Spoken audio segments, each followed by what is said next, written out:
जब मैं किचन में काम कर रही थी तो अदनान भाई मेरे बिल्कुल पीछे आकर खड़े हो गए।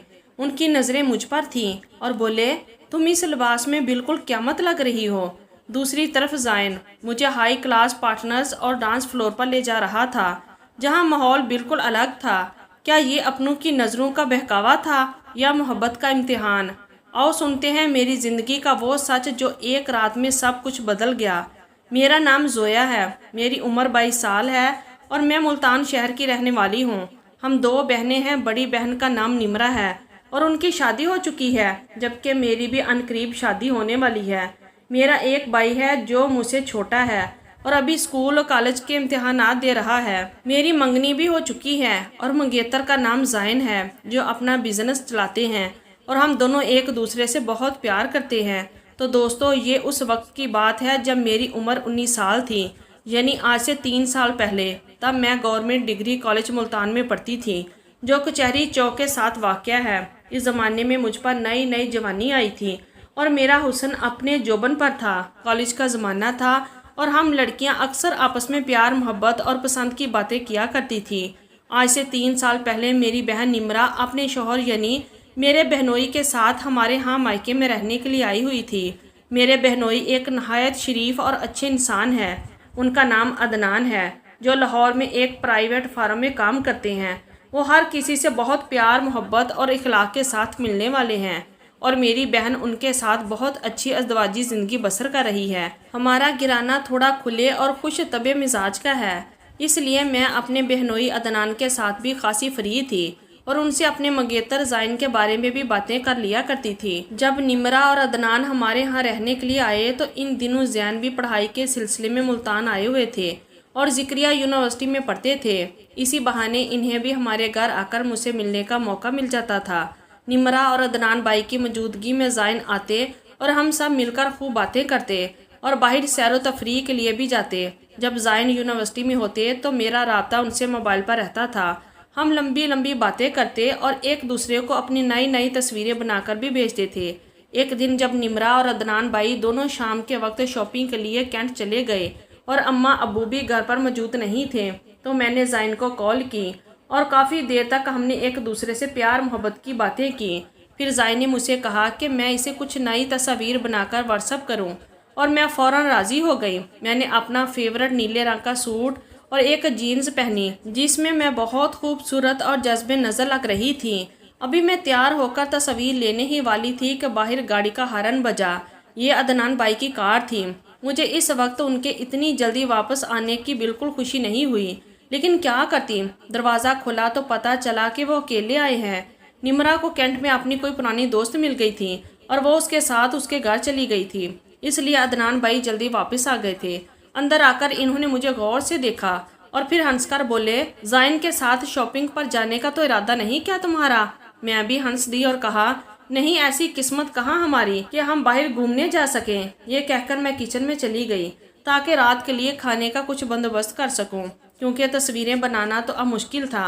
और साथ ही मैंने ज़ाइन को भी मैसेज करके बता दिया कि मैं अब तस्वीरें नहीं भेज सकती।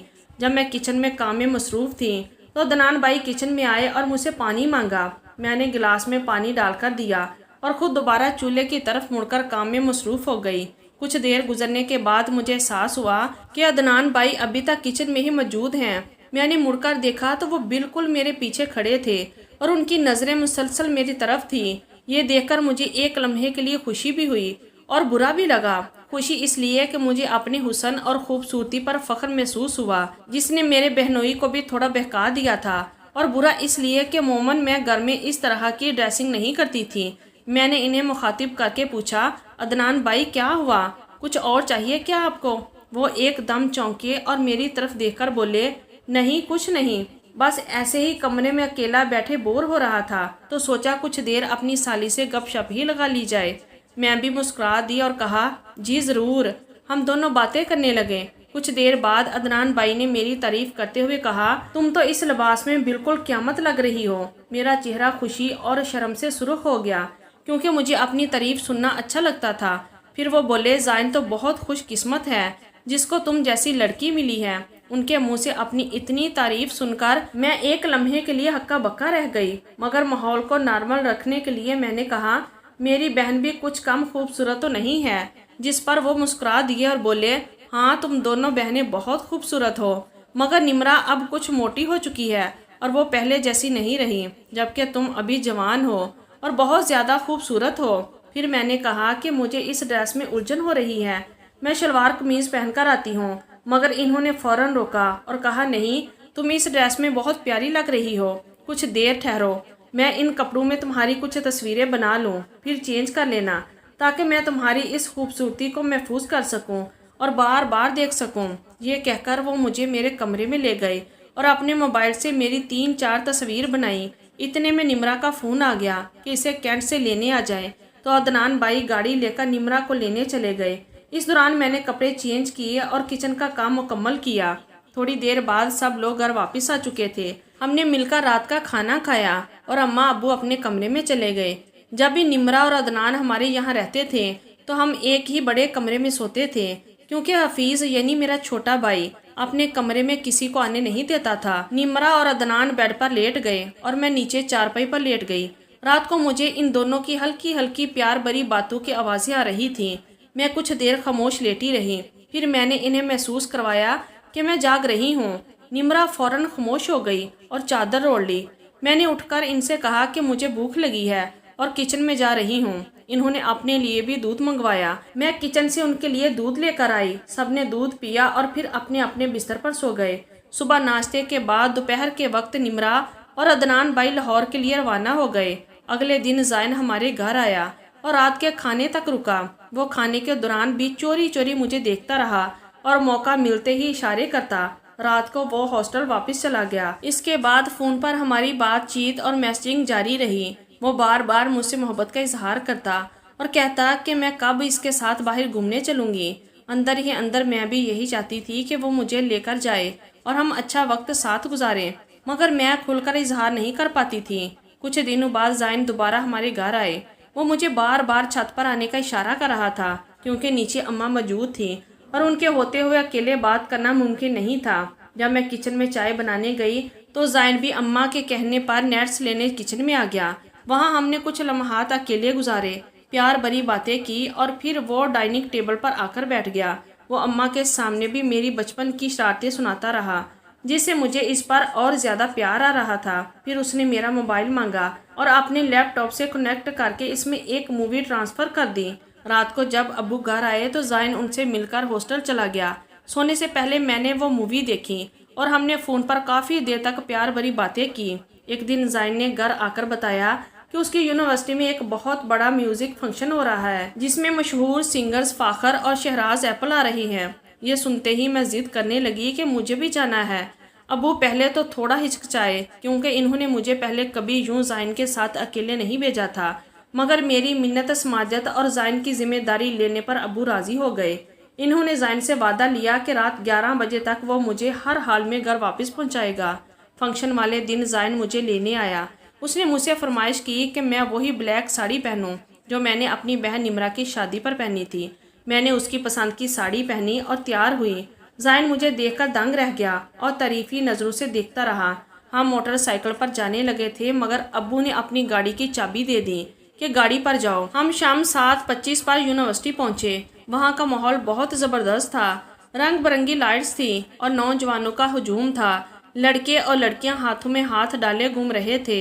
ज़ाइन बड़े फ़ख्र से मेरा हाथ थामे मुझसे अपने दोस्तों से मिलवा रहा था। रात 8:30 बजे फ़ाखिर स्टेज पर आया और उसने अपने मशहूर गाने गाए। हम सब ने खूब हल्ला गुल्ला किया और एंजॉय किया, लेकिन बाद में पता चला कि शहराज एप्पल का प्रोग्राम कैंसिल हो गया है, जिसका मुझे अफसोस हुआ। रात 9:30 बजे अचानक तेज़ बारिश शुरू हो गई। बारिश इतनी तेज़ थी कि ज़ाइन मुझे लेकर पार्किंग की तरफ भागा और हम गाड़ी में बैठ गए। हम वक्त पर घर पहुंच गए, जिस पर घर वाले बहुत खुश हुए। बारिश ना रुकने की वजह से अब्बू ने ज़ाइन को रात हमारे घर ही रोक लिया। हम सब ने गर्म चाय और पकौड़े के साथ बारिश का लुत्फ़ उठाया और रात गए तक बातें करते रहे। ज़ाइन को हफीज़ के कमरे में सुलाया गया और मैं अपने कमरे में सो गई। सुबह अब्बू और हफीज़ अपने अपने कामों पर चले गए, जबकि अम्मा को भी हमसायों में किसी काम से जाना पड़ा। घर में ज़ाइन और मैं अकेले थे। जैसे ही अम्मा गई, ज़ाइन ने मेरा हाथ थाम लिया और हम एक दूसरे के करीब होकर बातें करने लगे। अभी कुछ ही देर गुजरी थी कि बाहर मरकजी दरवाजे की बेल बजी। ہم دونوں ایک دم چونک کر دور ہو گئے۔ میں دوسرے کمرے میں چلی گئی اور زائن نے دروازہ کھولا۔ اماں واپس آ گئی تھی، اس لیے کچھ دیر بعد زائن اجازت لے کر ہاسٹل چلا گیا۔ اس واقعہ کے تقریباً 2 مہینے بعد زائن نے مجھے بتایا کہ اس کے دوست ایک بہت بڑی اور ہائی کلاس پارٹی ارینج کر رہے ہیں، جس میں تمام دوست اپنی اپنی گرل فرینڈز اور پارٹنرز کے ساتھ آ رہے ہیں۔ زائن نے مجھ سے کہا کہ میں بھی اس کے ساتھ چلوں۔ ابو سے اجازت لینے کا ڈرامہ زائن نے خود سنبھالا اور ابو نے اسے ہم دونوں کو جانے کی اجازت دے دی۔ زائن نے مجھے کہا کہ پارٹی ہائی کلاس ہے، اس لیے میں کوئی ماڈرن ڈریس پہنوں۔ میں نے ایک اسٹائلش جینز اور شرٹ پہنی اور اوپر ایک لمبی شال اوڑھ لی۔ ہم ابو کی گاڑی میں پارٹی کے لیے نکلے۔ گھر سے کچھ دور جا کر میں نے شال اتار دی تو زائن مجھے دیکھ کر بولا، زویا تم واقعی بہت خوبصورت لگ رہی ہو، آج تو مزہ آ جائے گا۔ ہم زائن کے امیر دوست حمزہ کے ایک بڑے سے بنگلے پر پہنچے۔ حمزہ نے باہر ہی ہمارا استقبال کیا اور زائن سے ہاتھ ملاتے ہوئے بولا، بھابھی تو آج قیامت ڈا رہی ہے۔ وہ ہمیں بنگلے کے بیسمنٹ میں لے گیا۔ بیسمنٹ کا ماحول بالکل الگ اور دھماکے دار تھا۔ تیز میوزک، ملٹی کلر لائٹس اور ڈانس فلور کا ماحول تھا۔ وہاں تقریباً 8 لڑکے اور 9 لڑکیاں موجود تھیں جو تمام بولڈ کپڑوں میں میوزک پر ڈانس کر رہے تھے۔ لڑکیوں نے زائن کا بھی گرم جوشی سے استقبال کیا اور اسے گلے لگایا، جو مجھے تھوڑا عجیب اور ناگوار لگا۔ زائن نے مجھے ڈانس فلور پر آنے کو کہا، مگر میں ہچکچا رہی تھی، اس لیے میں ایک سائڈ پر صوفے پر بیٹھ گئی اور زائن کو ڈانس کرتے ہوئے دیکھنے لگی۔ زائن دوسری ماڈرن لڑکیوں کے ساتھ بے تکلف ہو کر ڈانس کر رہا تھا۔ مجھے اکیلا دیکھ کر حمزہ میرے پاس آیا۔ اس نے مجھے کولڈ ڈرنک آفر کی اور میرے ساتھ بیٹھ کر باتیں کرنے لگا۔ اس نے مجھ سے پوچھا کہ میں ڈانس کیوں نہیں کر رہی۔ میں نے بتایا کہ مجھے ڈانس نہیں آتا۔ حمزہ نے ہنس کر کہا کہ میوزک کے ساتھ بس باڈی موو کرنی ہوتی ہے۔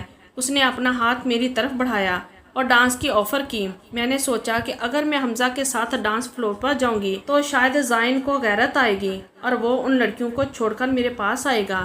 میں نے حمزہ کا ہاتھ تھاما اور ڈانس فلور پر چلی گئی، مگر زائن نے مجھے حمزہ کے ساتھ دیکھ کر برا ماننے کے بجائے الٹا خوشی سے سیٹی بجائی اور اپنا ڈانس جاری رکھا۔ مجبوراً میں نے بھی حمزہ کے ساتھ میوزک پر ہلکا پھلکا ڈانس کرنا شروع کر دیا۔ کچھ دیر بعد ڈانس رکا اور سب نے کھانا کھایا۔ کھانے کے بعد دوبارہ تیز میوزک چلنے لگا اور سب ڈانس میں مگن ہو گئے۔ کافی وقت گزر چکا تھا اور مجھے گھر سے دیر ہونے کا ڈر ستانے لگا۔ میں زائن کے پاس گئی اور اسے واپسی کے لیے کہا۔ اس نے پہلے تو اور رکنے کی ضد کی، مگر میرے بار بار اصرار کرنے پر وہ مان گیا۔ ہم سب سے اجازت لے کر گاڑی میں بیٹھے اور گھر کی طرف روانہ ہو گئے۔ گاڑی میں عجیب سی خاموشی تھی۔ میں نے زائن کی طرف دیکھا اور سنجیدہ لہجے میں کہا، زائن، مجھے آج کی پارٹی اور تمہارا دوسری لڑکیوں کے ساتھ یوں بے تکلف ہو کر ڈانس کرنا بالکل اچھا نہیں لگا۔ ہم ایک دوسرے سے محبت کرتے ہیں اور ہماری منگنی ہو چکی ہے، تو پھر ایسی نامحرم محفلوں میں حدود توڑنا کہاں کی عقل مندی ہے۔ زائن نے میری بات سن کر گاڑی کی رفتار دھیمی کی اور پشمانی سے میری طرف دیکھا۔ اس نے میرا ہاتھ پکڑ کر کہا، زویا، مجھے معاف کر دو، میں اپنے دوستوں کے دکھاوے اور اس ماحول کی چکا چوندھ میں آ گیا تھا۔ لیکن سچ کہوں تو جب میں نے تمہیں حمزہ کے ساتھ ڈانس فلور پر دیکھا تو مجھے اندر سے ایک شدید جلن اور خوف محسوس ہوا کہ میں تمہیں کھو نہ دوں۔ مجھے آج احساس ہوا کہ سچی محبت میں عزت، پاکیزگی اور حدود کا ہونا کتنا ضروری ہے۔ زائن نے گاڑی ایک سائڈ پر روکی اور وعدہ کیا کہ میں تم سے وعدہ کرتا ہوں، زویا، کہ آج کے بعد میں کبھی کسی ایسی محفل میں نہیں جاؤں گا اور نہ ہی تمہیں کبھی کسی شک یا دکھ میں ڈالوں گا۔ ہم اب مزید انتظار نہیں کریں گے اور جلد شادی کریں گے۔ جب ہم گھر پہنچے تو ابو حال میں ہی ہمارے انتظار کر رہے تھے۔ زائن نے ابو کے پاس جا کر بڑے احترام سے کہا، انکل، آپ نے مجھ پر بھروسہ کیا، اس لیے شکریہ، لیکن میں اب اور انتظار نہیں کر سکتا۔ میں چاہتا ہوں کہ اگلے مہینے ہی ہماری شادی کی تاریخ طے کر دی جائے۔ ابو کے چہرے پر اطمینان کی مسکراہٹ آ گئی اور انہوں نے حامی بھر لی۔ عدنان بھائی اور نمرہ باجی کو بھی لاہور سے بلا لیا گیا اور چند ہی ہفتوں میں دھوم دھام سے ہماری شادی ہو گئی۔ آج میں اور زائن ایک دوسرے کے ساتھ ایک بہت خوشگوار، سچی اور پرسکون زندگی گزار رہے ہیں، جہاں صرف محبت اور احترام ہے۔ تو دوستو، یہ تھی زویا اور زائن کی سچی داستان۔ تفریح اور شوخیاں اپنی جگہ، لیکن رشتوں کی عزت اور حدود کا خیال رکھنا ہی سچی محبت کو کامیابی تک پہنچاتا ہے۔ اگر آپ کو یہ کہانی اور اس کا اختتام پسند آیا ہو تو اس ویڈیو کو لائک کریں، اپنے دوستوں کے ساتھ شیئر کریں اور چینل کو سبسکرائب کرنا نہ بھولیں۔ شکریہ، اللہ حافظ۔